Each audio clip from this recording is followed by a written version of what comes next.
இதுவரைக்கும் வேர்ல்டுலே நம்ம தான் ஒரு பப்பியை கொண்டு இந்த டூரிஸ்ட் பிளேஸுக்கு போறோம், சுத்தி பார்க்க போறோம். அது எந்த இடம் அப்படின்னு பாத்தீங்கன்னா கன்னியாகுமரி மாவட்டத்தில் இருக்க உதயகிரி கோட்டை தான். இதுவரைக்கும் நிறைய பேர் போயிருப்பாங்க, ஆனா பப்பீஸை கொண்டு போயிருக்க மாட்டாங்க. இன்னைக்கு நம்ம அதை பண்ண போறோம். இந்த பயணம் உங்களுக்கு வேற லெவல்ல இருக்க போது கண்டிப்பா ஃபுல்லா பாருங்க. வாங்க பயணத்தை ஆரம்பிக்கலாம். நண்பர்களே, லீபம் வந்தாச்சு. பைக்கில் சுக்கியை ஏற்றியாச்சு. ஜம்முன்னு யாரு உட்காந்துருக்கான் பாருங்க. இப்போ நம்ம தக்கலையிலேருந்து புலியூர் குறிச்சி ரோட்டை நோக்கி தான் போயிட்டுருக்கோம். அங்கே தான் இடது பக்கமாக திரும்பியாச்சுன்னா உதயகிரி கோட்டை இருக்குது. ஸோ வாங்க.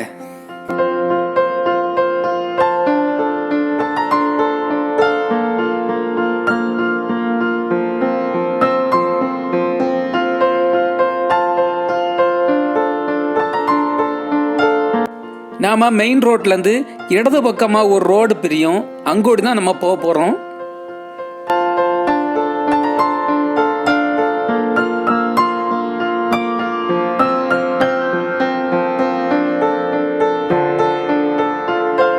இன்னும் கொஞ்சம் தூரம் தான் நம்ம போகணும் நண்பர்களே. போயாச்சுன்னா உதயகிரி கோட்டையை நம்ம நெருங்கியாச்சு அப்படின்னு அர்த்தம்.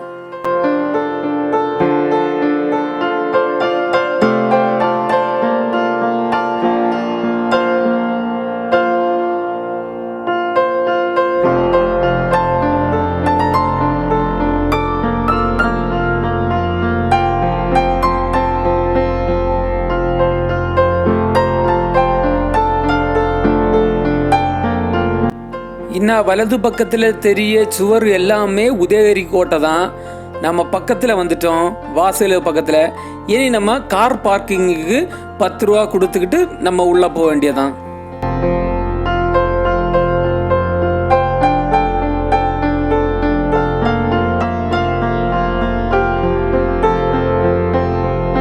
லீபன் காசு கட்டிட்டு இருக்கான். கட்டி முடிச்சோன்னா நம்ம உள்ளே போயிட வேண்டியதான். திங்கட்கிழமை லீவு அப்படின்னு ஒரு போர்டு வச்சுருக்காங்க. ஒருத்தங்களுக்கு 30 ரூபா டிக்கெட்டு வசூல் பண்ணுறாங்க.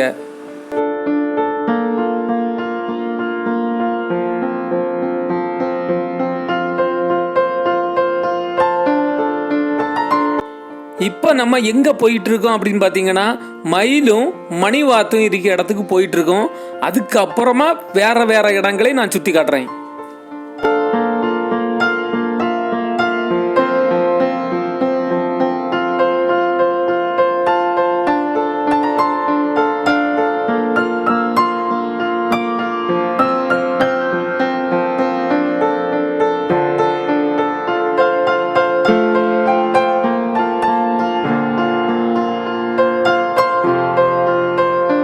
இங்கே பாருங்க நண்பர்களே, முன்னாடி நிறைய மயில் இருந்துச்சு.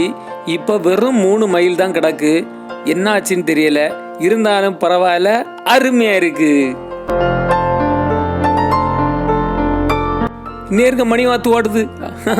கடுவனும் பட்டேன், மாப்பிள்ளையும் பொண்டாட்டியும் போற மாதிரி போறாவ.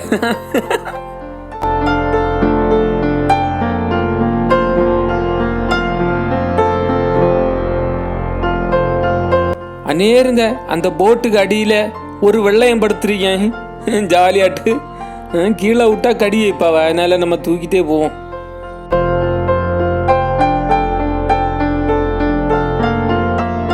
இனி நம்ம எதை பார்க்க போறோம் அப்படின்னு பார்த்தீங்கன்னா நாகலிங்கம் அப்படின்னு சொல்லக்கூடிய பூ.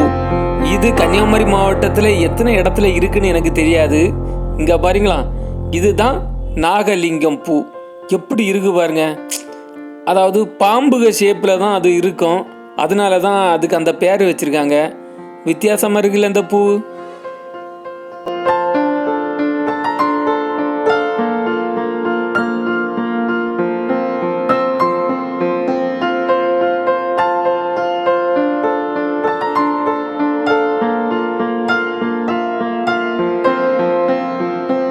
நண்பர்களே, நாம இனி குழந்தைகள் விளையாடக்கூடிய பார்க்கு போகிறோம். வாங்க.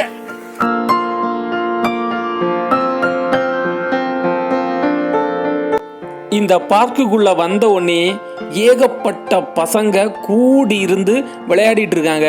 ஸோ நான் கொஞ்சம் பொறுமையாக இருந்து தான் ஆகணும், ஏன்னா எனக்கு இதில் எல்லாத்தையும் விளையாடணும்னு ஆசை. ஸோ இந்த பசங்க கொஞ்ச நேரத்தில் போயிடுவாங்கன்னு நினைக்கிறேன், அதனால கொஞ்சம் வெயிட் பண்ண போகிறேன். பாருங்க, அருமையா இருக்குல்ல.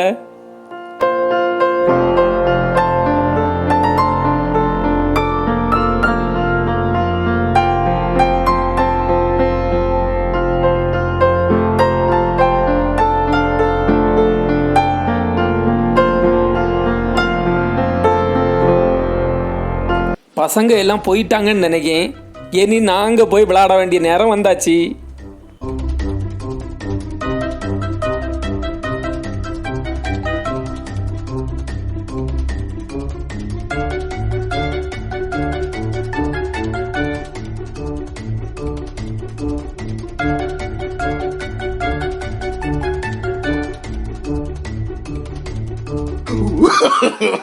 No, no, no, no.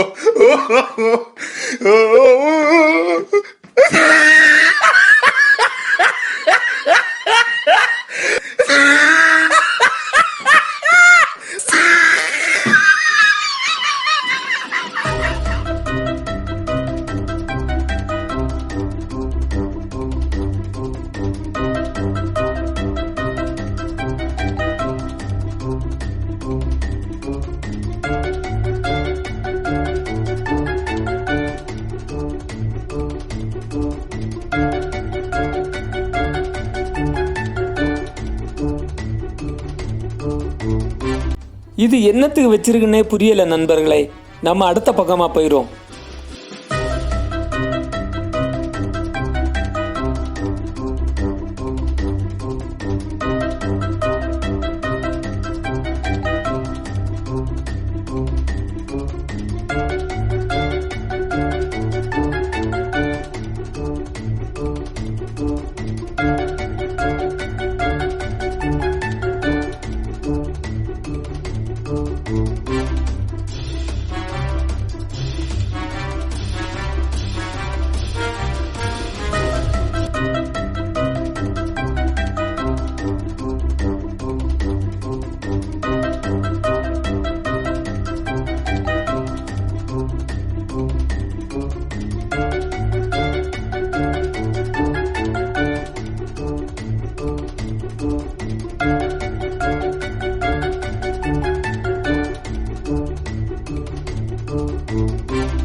அங்க ஒரு ஊஞ்சல் காலி ஆயிட்டு கேட்டீங்களா? அங்க போய் இனி நம்ம விளையாட்ட ஆரம்பிக்க வேண்டியதான். நண்பர்களே, இனி நம்ம அங்க இருக்க ஊஞ்சல்ல போய் விளையாட போறோம். வாங்க.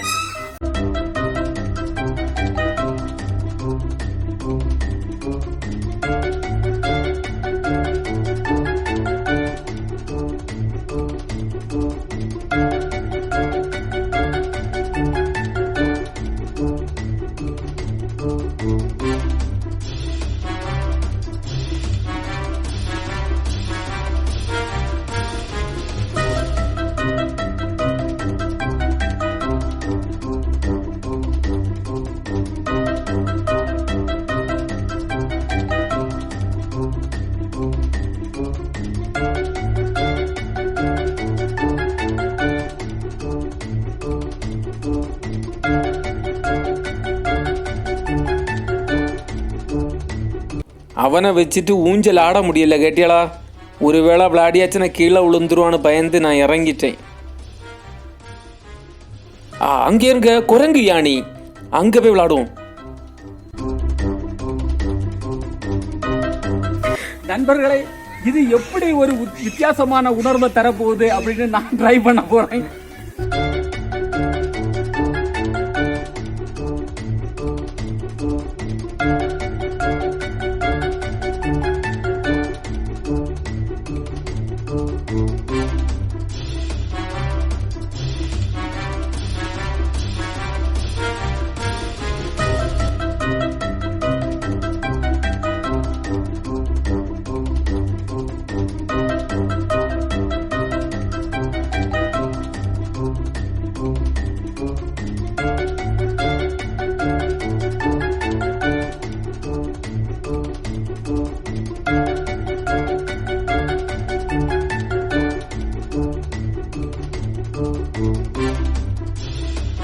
இனி கொஞ்சம் பறவைகளை எல்லாம் நம்ம வரிசையில பார்க்க போறோம். வாங்க.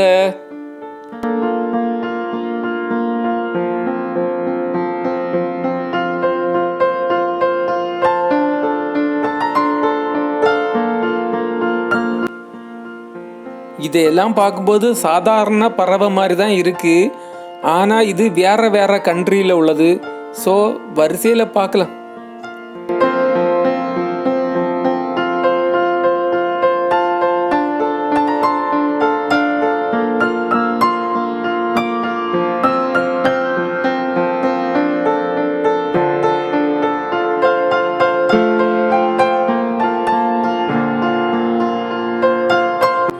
அங்கேயே இருங்க.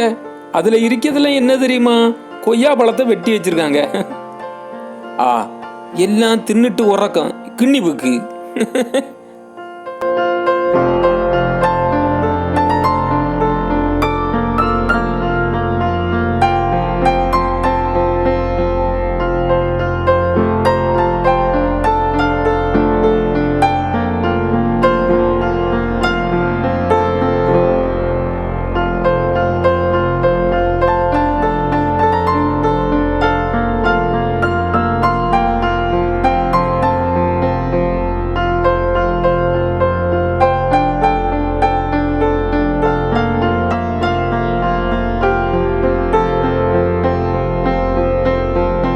நிறைய வனவிலங்குகள் இருந்ததா இந்த போர்டில் எழுதி போட்டிருக்காங்க. ஆனால் உள்ளே இருக்கா இல்லையா அப்படின்னு கேட்டால் எனக்கு தெரியலை. நான் இன்னும் உள்ளே போகிறேன், என்ன இருக்குன்னு பார்க்கலாம் வாங்க.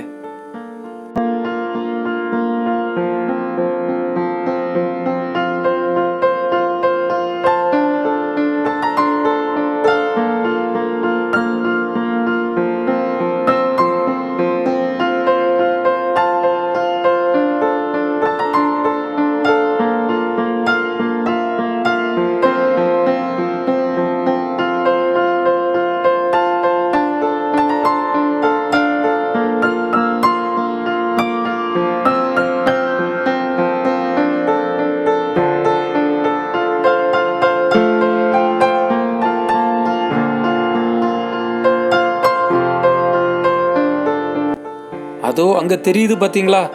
அதெல்லாம் மக்கள் தான், வந்துகிட்டே இருக்காங்க. இன்னும் கொஞ்ச நேரம் ஆக நிறைய பேர் இன்னும் வருவாங்க.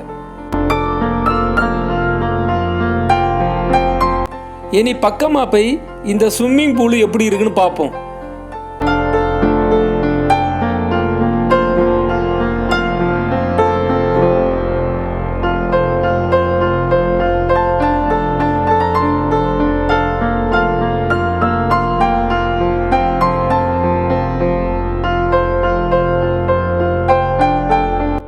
ஆனால் உண்மையிலே இந்த பாலத்தில் நடக்கும்போது வித்தியாசமான ஒரு உணர்வு வருது. கேட்டிங்களா? கண்டிப்பாக நீங்கள் இந்த இடத்துக்கு வந்தீங்கன்னா இதில் எல்லாம் ஏறி வாங்க. சரியா? நல்லா இருக்கு.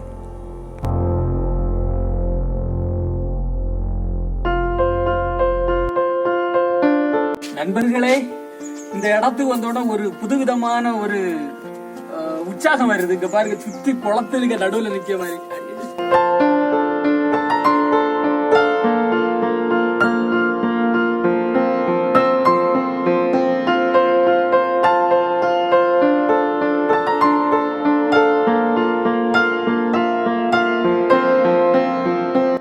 இந்த தண்ணி எல்லாம் எப்படி கலங்கி இருக்கு அப்படின்னு பார்த்தீங்கன்னா, இந்த மணி வாத்துகள் இதில் தான் இருந்து நீந்திக்கிட்டே இருக்கும்.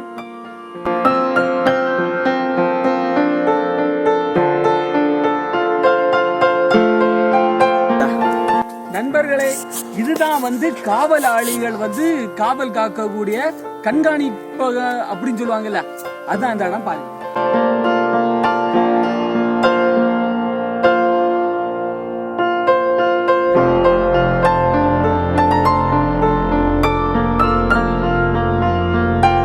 நண்பர்களே, நம்மளும் மேலே இருந்து எப்படி இருக்குன்னு பார்க்கலான்னு ஒரு சின்ன ஆசை தான். நான் அதை ட்ரை பண்ண போறேன்.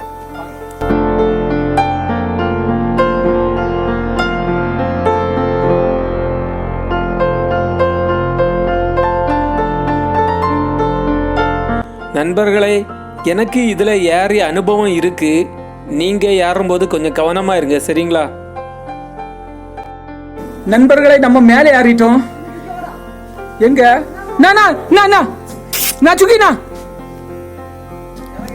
நண்பர்களே, நம்ம இப்ப மேலே ஏறிட்டோம். உங்களுக்கு வியூ பாயிண்ட் மேலே இருந்து பார்க்கும்போது எப்படி இருக்குன்னு காணிச்சாரன் பாருங்க. அருமையா இருக்குல்ல? வா.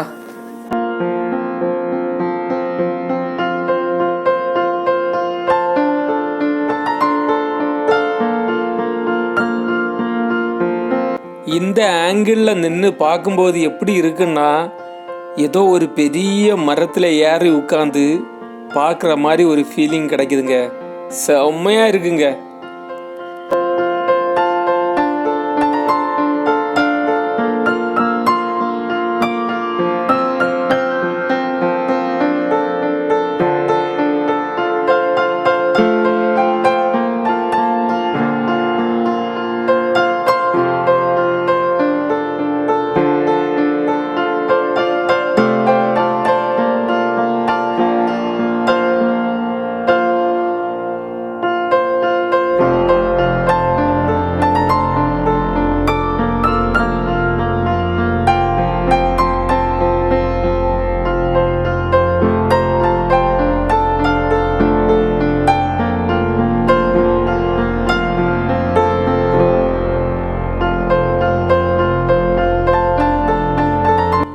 இப்போமே இந்த காடு இப்படி இருக்குன்னா இன்னும் நம்ம உள்ள போக போக எப்படி இருக்குன்னு பாருங்க. இனி கொஞ்சம் மான்களை எல்லாம் இங்க விட்டுருக்காதா சொல்றாங்க. அங்க போய் மான்களை பார்க்க போறோம்.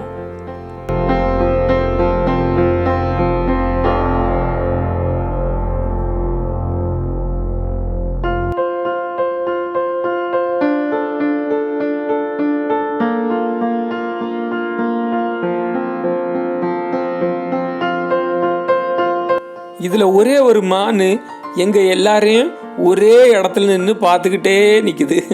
ஏதாவது கொடுப்பாங்க போல அப்படின்னு நினைச்சு பார்க்குதோ என்னமோ பாவம்.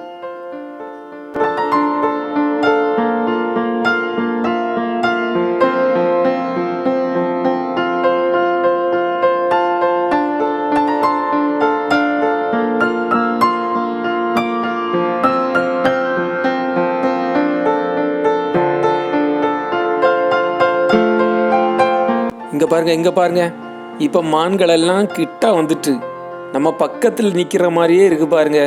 சூப்பரா இருக்கு பாத்தீங்களா? நம்ம டிவியில பார்த்து நேர்ல பார்க்கும்போது ரொம்ப நல்லா இருக்கு. இது மட்டும் இல்லைங்க, இனி போக போக நடு காட்டுக்குள்ளே நம்ம போக போறோம். அந்த பயணம் வேற லெவல்ல இருக்க போகுது.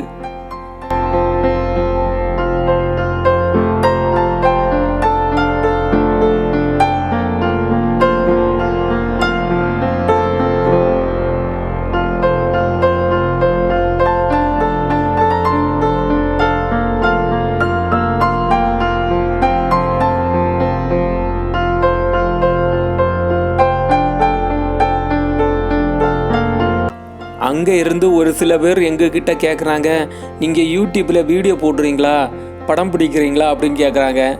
நானும் ஆமாம் அதுக்கு தான் வந்திருக்கேன் அப்படின்னு சொல்கிறேன். ஸோ அவங்க பேசுகிறது இதில் செம்மையாக கேட்கல, அதனால் உங்களை எக்ஸ்பிளைன் பண்ணுறேன். நண்பர்களே, பட்டர்ஃப்ளை மாதிரி ஒரு தொட்டி அமைச்சிருக்காங்க. பார்க்கறது சூப்பராக இருக்கு பாருங்க. எனக்கே தெரியல.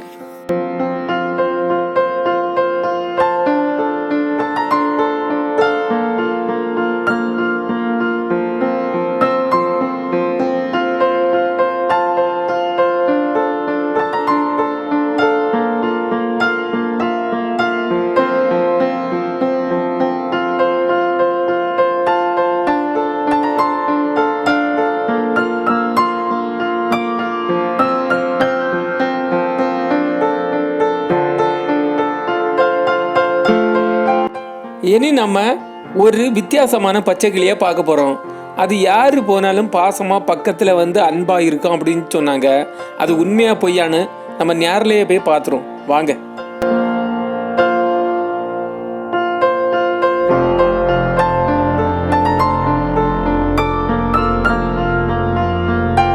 நண்பர்களே, இங்க கொஞ்சம் பேர்ட்ஸ் எல்லாம் இருக்கு, பார்க்கலாம்.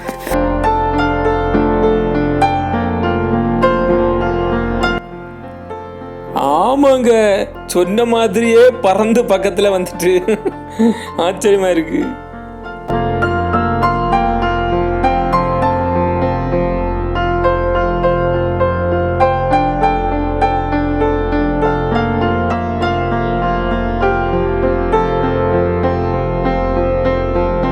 மயக்க வந்து கொத்துது. ஆனா என் கையில ஒண்ணுமே இல்ல.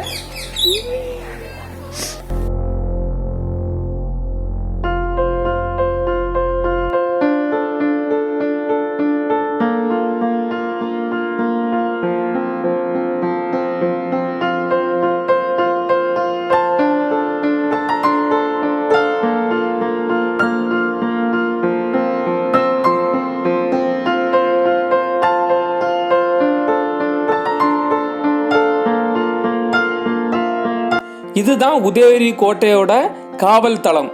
இதுல நின்று தான் காவலாளிகள் வந்து காவல் காப்பாங்க, ஏதாவது எதிரிகள் வந்து காட்டுக்குள்ள இருந்து வராங்களான்னு. அதாவது இப்ப ரோடா இருக்கு, அந்த டைம்ல காடா இருந்துச்சு.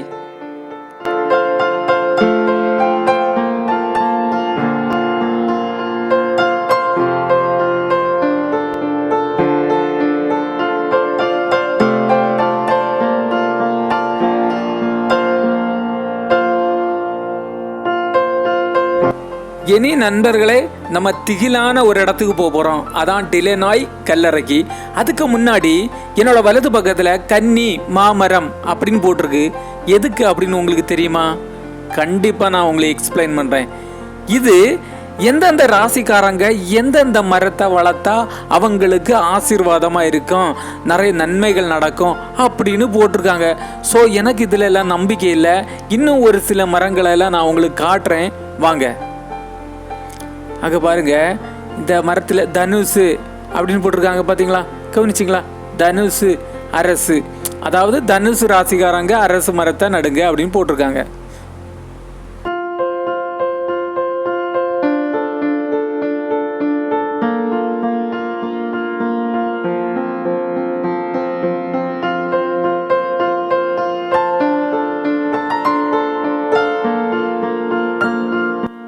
அங்க பாத்தீங்களா நண்பர்களே, ப்ளூ கலர்ல ஒரு போர்டு வச்சிருக்கு, பாத்தீங்களா? அதுல டிலனாய் கல்லறைக்கு செல்லும் வழின்னு போட்டிருக்கு.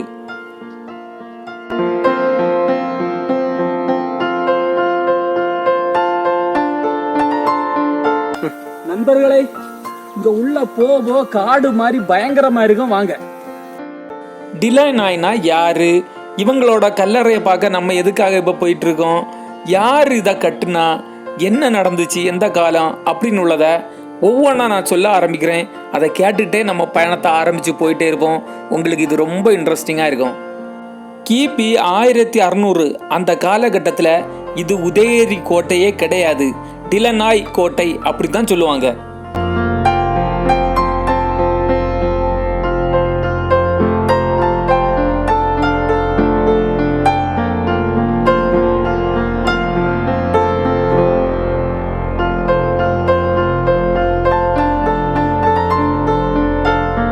இங்க அதிகமான கைதிகளும் மந்திரிகளும் வச்சு இந்த கோட்டையை கிரானைட் கல் மூலமா கட்டியிருக்காரு. இப்போவுமே இந்த காடு இவ்வளோ அடர்த்தியாக இருக்குன்னா, அந்த காலகட்டத்தில் இந்த காட்டில் எத்தனை வன விலங்குகள் வசிச்சிருக்கோம், வேட்டையாடி இருக்கோம் அப்படிங்குள்ளத இந்த காடை பார்த்தாலே உங்களுக்கு புரிஞ்சிருக்கும்னு நினைக்கிறேன்.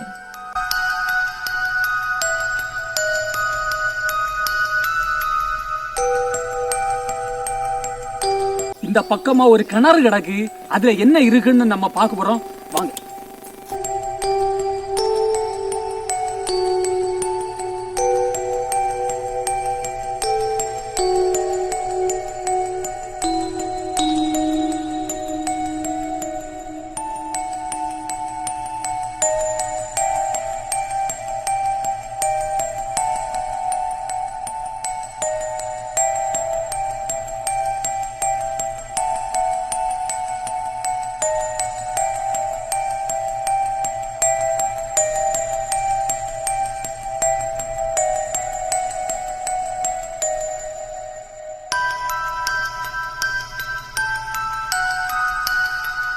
நண்பர்களே, இந்த இடத்த பார்க்கும்போது ஒரு மர்மமான இடம் மாதிரி இருக்கு. சுத்தி பாருங்க, ஒண்ணு அடிக்கலாம், அடி எடுத்து.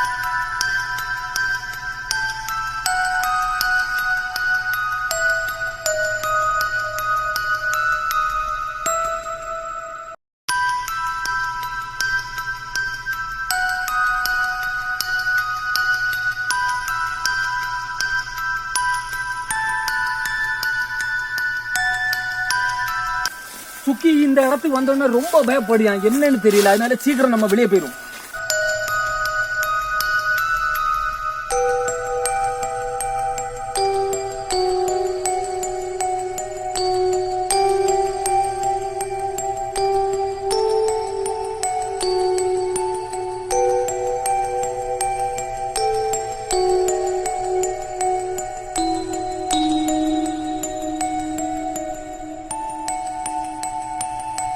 மீதி உள்ள கதையை சொல்ல ஆரம்பிக்கிறேன். இப்போ இந்த டிலனாய் அப்படின்னு சொல்லக்கூடிய அரசன் இறந்ததுக்கு அப்புறமாட்டு இந்த கோட்டையை டிலனாய் கோட்டை அப்படின்னு பேரை மாற்றி வச்சுருந்தாங்க. இந்த அரசனை புதைச்ச இடத்துல ஒரு தேவாலயத்தை கட்டணும் அப்படின்னு நினச்சி இவங்க அந்த கல்லறையை சுற்றி ஒரு தேவாலயத்தை கட்டியிருந்தாங்க. நாள் போக போக அவங்களோட மனைவி மகனும் இறந்து போனாங்க. அவருக்கு பக்கத்தில் அடக்கம் பண்ணணும் அப்படின்னு சொல்லி அந்த இடத்துக்கு பக்கத்திலேயே கட்டிட்டாங்க கல்லறையை. அண்ணா தெரியுது பார்த்தீங்களா, இதுதான் அந்த தேவாலயம். இதுக்கு உள்ளாடி தான் இந்த கல்லறையெல்லாம் இருக்குது. நாம் போய் பார்ப்போம், பயங்கரமாக இருக்கும். ஆனால் தீ எரிஞ்சிட்டு இருக்கு, அது அங்கே உள்ள ஆட்கள் எரிச்சிட்டு இருக்காங்க, பயப்படுறாதுங்க. இதில் ஒரு சில குறிப்புகளெல்லாம் எழுதி போட்டிருக்காங்க, நம்ம என்னென்ன பண்ணக்கூடாது அப்படின்னு. ஸோ நம்ம அதெல்லாம் பண்ண போகிறதில்ல.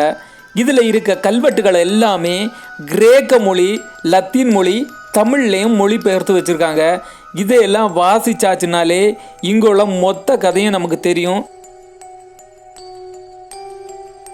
உள்ளே போய் என்ன இருக்குன்னு பார்க்க ஆர்வத்தோடு போவோம். ஸோ உள்ளே போய் யார் யார் எப்படி எந்தெந்த கல்லறையில் வச்சுருக்காங்கன்னு பார்க்கலாம் வாங்க.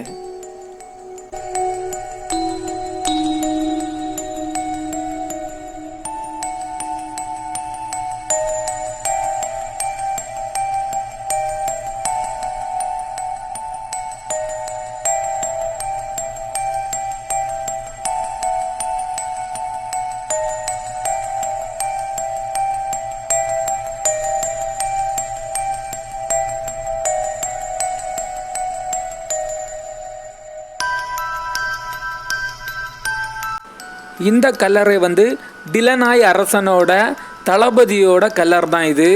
அவருக்கு ரொம்ப நெருங்கிய நபர்னால அதை இந்த இடத்துல அடக்கம் பண்ணியிருக்காங்க.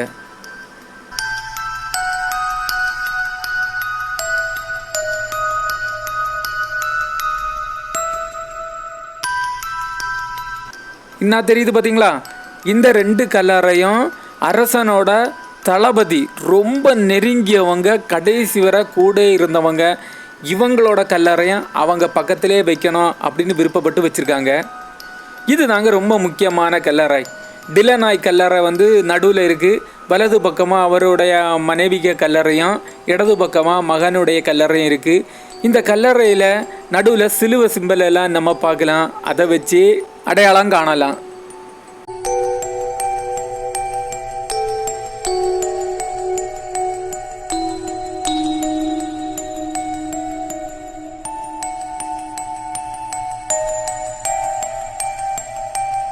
நீங்கள் என்ன பார்க்குறீங்களா, இதை சுற்றி எல்லாமே காடுகளும் மூங்கிலும் தான்.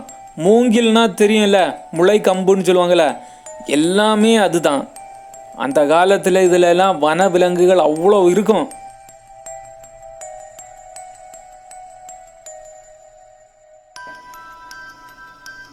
சுக்கி பாவம் கேட்டிங்களா, ஒரே வெயில், அதனால் அவனால் நடக்க முடியலை.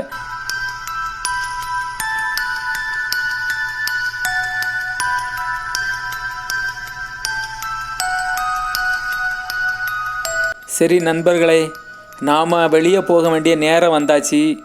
இந்த பயணம் உங்களுக்கு உண்மையிலேயே பிடிச்சிருந்து அப்படின்னா கண்டிப்பாக இந்த வீடியோவுக்கு ஒரு லைக்கை நீங்கள் போட்டுருங்க. அப்படி போட்டிங்கன்னா இன்னும் இதே மாதிரி இடங்களுக்கு மௌக்லி, சுக்கி 2 பேரில் யாரையாவது கூட்டிகிட்டு போய் உங்களுக்கு நிறைய இடத்த காட்டி தரணும் அப்படின்னு எனக்கு ஒரு ஆசையே வரும்.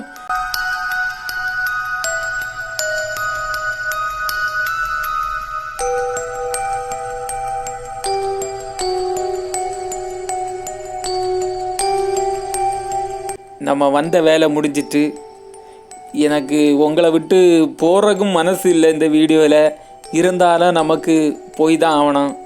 நண்பர்களை பாய், டேக்கர். இன்னொரு பயணத்தில் சந்திப்போம்.